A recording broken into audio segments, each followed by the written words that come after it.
बिस्मिल्लाहिर्रहमानिर्रहीम। Dear viewers, Assalamu alaikum. I am Professor Usman Ali, and today we are going to discuss about the stability of benzene from chapter number 9 second year. And dear students, अगर आपने अभी तक मेरे channel को subscribe नहीं किया तो उसको सब्सक्राइब करें ताकि हर नई आने वाली वीडियो आपको मिल सके। तो डियर स्टूडेंट्स, हम डील करते हैं अबाउट स्टेबिलिटी ऑफ बेंजीन।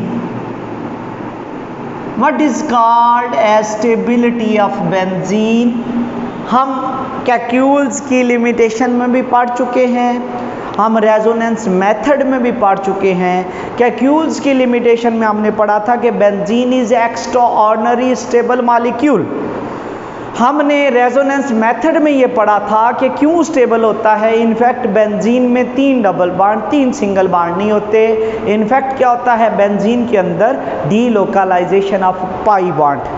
तो benzene is extra stable molecule, ये एक्स्ट्रा स्टेबल है। और बेंजीन की स्टेबिलिटी को कंपेयर करने के लिए बेंजीन का हम कंपैरिजन करवाते हैं। दिस इज बेंजीन, और बेंजीन का एक इमेजिनरी स्ट्रक्चर से कंपैरिजन करवाते हैं। वो कौन सा है, 135 साइक्लोहेक्सा ट्राईइन।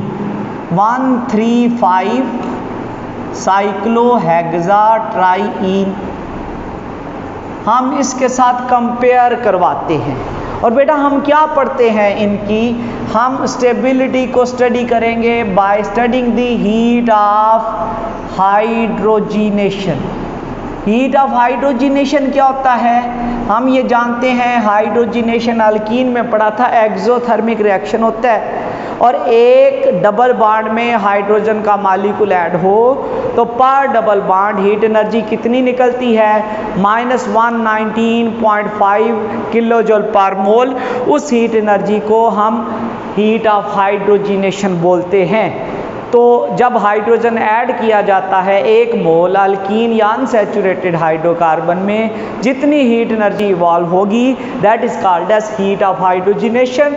एंड डियर स्टूडेंट्स, ये जो हीट ऑफ हाइड्रोजिनेशन है ये इनवर्सली प्रोपोर्शनल होती है किसके, स्टेबिलिटी के। इंपॉर्टेंट पॉइंट है, जितना ज़्यादा कोई मॉलिक्यूल स्टेबल होगा उतनी उसकी हीट ऑफ हाइड्रोजिनेशन, जितना ज़्यादा कोई स्टेबल होगा उतनी उसकी हीट ऑफ हाइड्रोजिनेशन की वैल्यू क्या होगी, कम होगी। अब हम बाकायदा तौर पर शुरू करते हैं। डियर स्टूडेंट्स, सबसे पहले हम इसके अंदर देखते हैं क्या एक मॉलिक्यूल कौन सा, this is called as cyclohexene. This is called as cyclohexene. And cyclohexene में एक डबल बॉन्ड है, हाइड्रोजन का मॉलिक्यूल ऐड किया जाए निकल की मौजूदगी में हाई टेम्परेचर पर, तो ये क्या बन जाता है, ये बन जाता है साइक्लोहेक्सेन। एंड डियर स्टूडेंट्स, जब साइक्लोहेक्सेन ये बनेगा साथ में हीट एनर्जी इवॉल्व होती है और -119.5 किलो जूल पर मोल, इसको हम बोलते हैं that is called as heat of hydrogenation. और ये कौन सी वैल्यू है, this is called as it's calculated value. ये इसकी कैलकुलेटेड वैल्यू है। अब एक और मॉलिक्यूल हम स्टडी करते हैं, वो है आपके पास 1 1 2 3 4 5 6, इसका नाम है 13 साइक्लोहेक्सा डाईइन। इसमें 2 डबल बॉन्ड है। अगर 2 डबल बॉन्ड है तो इसमें 2 मॉलिक्यूल हाइड्रोजन के ऐड करेंगे निकल की मौजूदगी में हाई टेम्परेचर पर, तो ये क्या बना देगा, ये भी बनाएगा साइक्लोहेक्सेन। साइक्लोहेक्सेन बनेगा plus delta H. Calculated delta H कितनी होगी, कैलकुलेटेड डेल्टा एच होनी चाहिए -119.5 मल्टीप्लाई बाय 2, डबल होनी चाहिए क्योंकि एक सिंगल बॉन्ड हो तो उतनी होती है, 2 हो जाएंगे तो डबल हो जाएगी। वो कितनी हो जाएगी, -239 किलो जूल पर मोल, किलो जूल पर मोल। अब हम कहते हैं कि अगर हम इसी का कंपैरिजन करते हैं और स्ट्रक्चर हम लेते हैं कौन सा, ये एक इमेजिनरी स्ट्रक्चर है जिसका नाम है 1 2 3 4 5 6, इसका नाम है 135 cyclohexatriene. And dear students, अगर हम इसकी हाइड्रोजिनेशन करेंगे, 3 मालिक्यूल हाइड्रोजन के ऐड होंगे निकल की मौजूदगी में हाई टेम्परेचर पर, तो क्या हो जाता है, ये चेंज हो जाता है साइक्लोहेक्सेन में। ये बनाएगा साइक्लोहेक्सेन प्लस, प्लस क्या होगा, प्लस इसकी हीट ऑफ हाइड्रोजिनेशन जो कौन सी वैल्यू होती है, कैलकुलेटेड वैल्यू। इसकी कैलकुलेटेड हीट ऑफ हाइड्रोजिनेशन कितनी होनी चाहिए, वो होनी चाहिए -119.5 मल्टीप्लाई बाय 3, वो बनती है -358.5 किलो जूल पर मोल।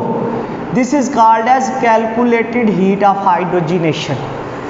अब बेटा हम इसको कंपेयर करते हैं, साइक्लोहेक्सेन जो है इसकी जितनी कैलकुलेटेड है उतनी ही एक्सपेरिमेंट से निकाली गई, ऑब्जर्व्ड भी उतनी ही निकलती है, और वो कितनी निकलती है 119.5 किलो जूल पर मोल। अब बेटा इसकी जो ऑब्जर्व्ड हीट ऑफ हाइड्रोजिनेशन है वो कैलकुलेटेड से डिफरेंट है, और वो कितनी है -231.5 kilo joule per mole. And dear students, ये जो डिफरेंस होता है, डिफरेंस किसके दरमियान, difference between observed heat of hydrogenation minus calculated heat of hydrogenation, इसको हम बोलते हैं that is called as resonance energy. यहाँ से हम क्या निकालेंगे, रेजोनेंस एनर्जी।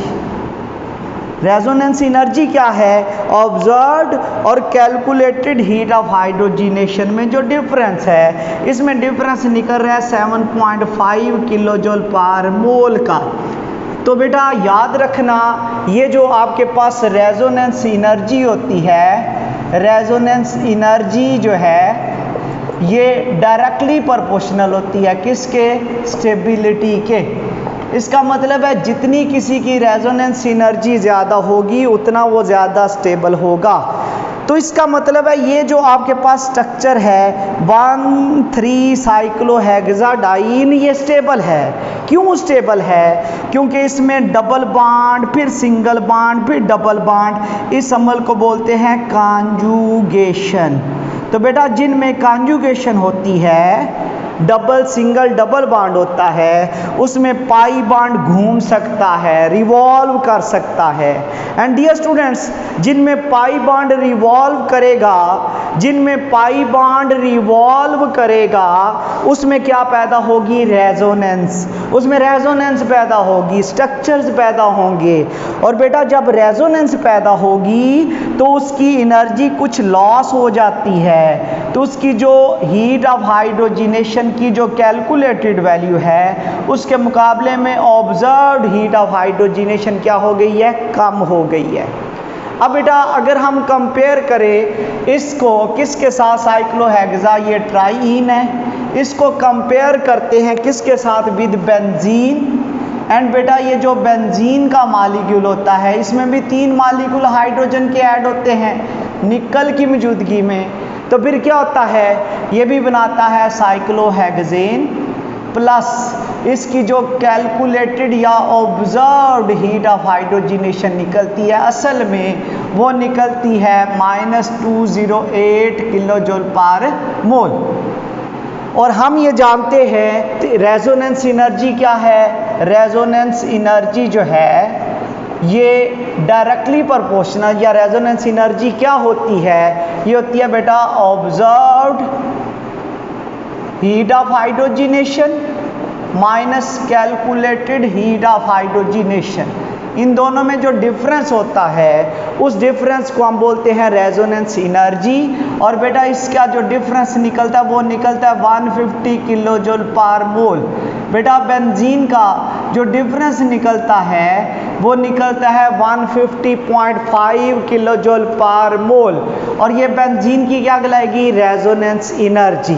इसका मतलब क्या है कि ये जो आपके पास साइक्लोहेक्साडाइन था, कॉन्जुगेशन की वजह से इसमें पाई बॉन्ड थोड़ा घूमता है, लेकिन बेंजीन में कॉन्जुगेशन ज़्यादा है। अगर कॉन्जुगेशन ज़्यादा है, उसका पाई बॉन्ड फर्दर घूमेगा, उसके ज़्यादा स्ट्रक्चर पैदा होंगे, और जितने ज़्यादा स्ट्रक्चर्स पैदा होंगे उतनी हीट ऑफ हाइड्रोजिनेशन उसकी कम होती जाएगी।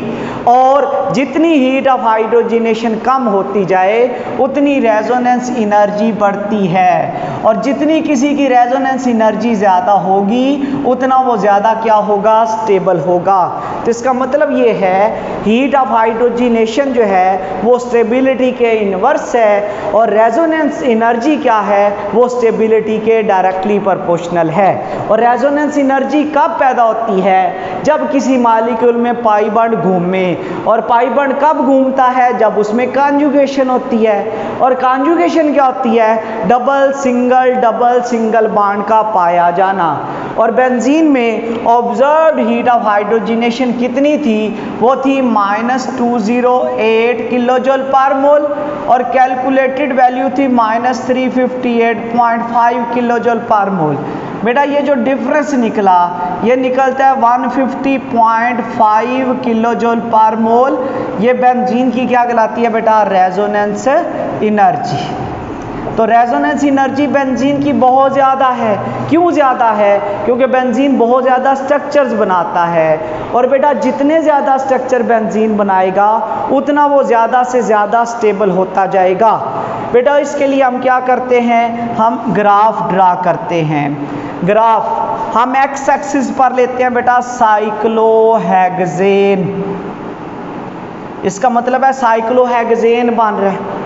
और वाई एक्सिस पर हम क्या लेते हैं? वाई एक्सिस पर हम लेते हैं हीट ऑफ हाइड्रोजिनेशन।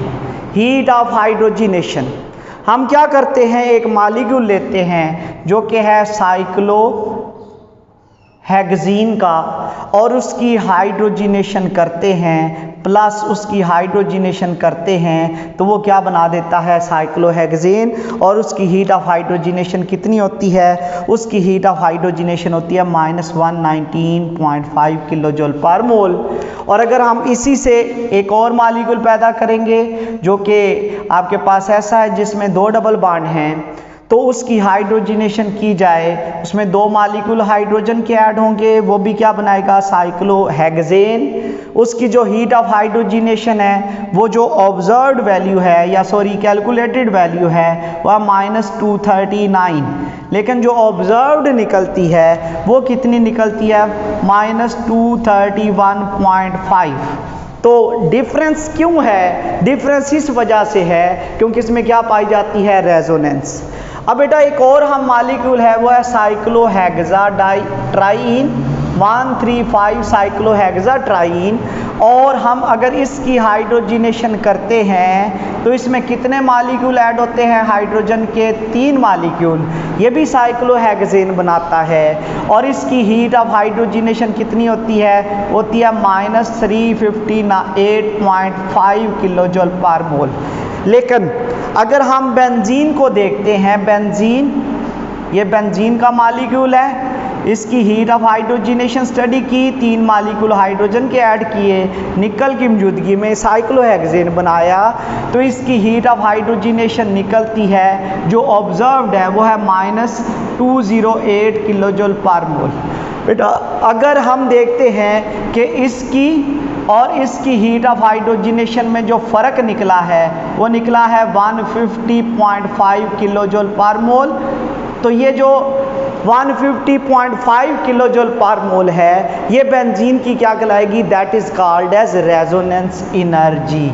इसका मतलब क्या है? इसका मतलब ये है कि बेंजीन जो है ये इमेजिनरी स्ट्रक्चर के मुकाबले में एक्स्ट्रा स्टेबल है। क्यों एक्स्ट्रा स्टेबल है? क्योंकि उसकी हीट ऑफ हाइड्रोजिनेशन कम हो गई है।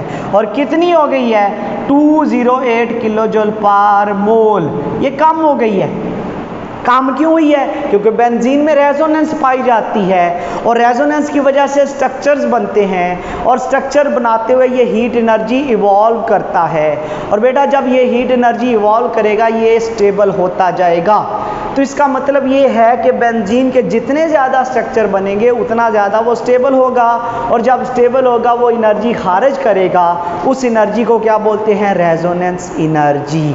तो बेटा जब वो एनर्जी खारिज करेगा उसकी हीट ऑफ हाइड्रोजिनेशन कम हो जाएगी। कुछ पॉइंट जो याद रखने हैं, हीट ऑफ हाइड्रोजिनेशन स्टेबिलिटी के इन्वर्स है और रेजोनेंस एनर्जी जो है ये स्टेबिलिटी के डायरेक्टली प्रोपोर्शनल है।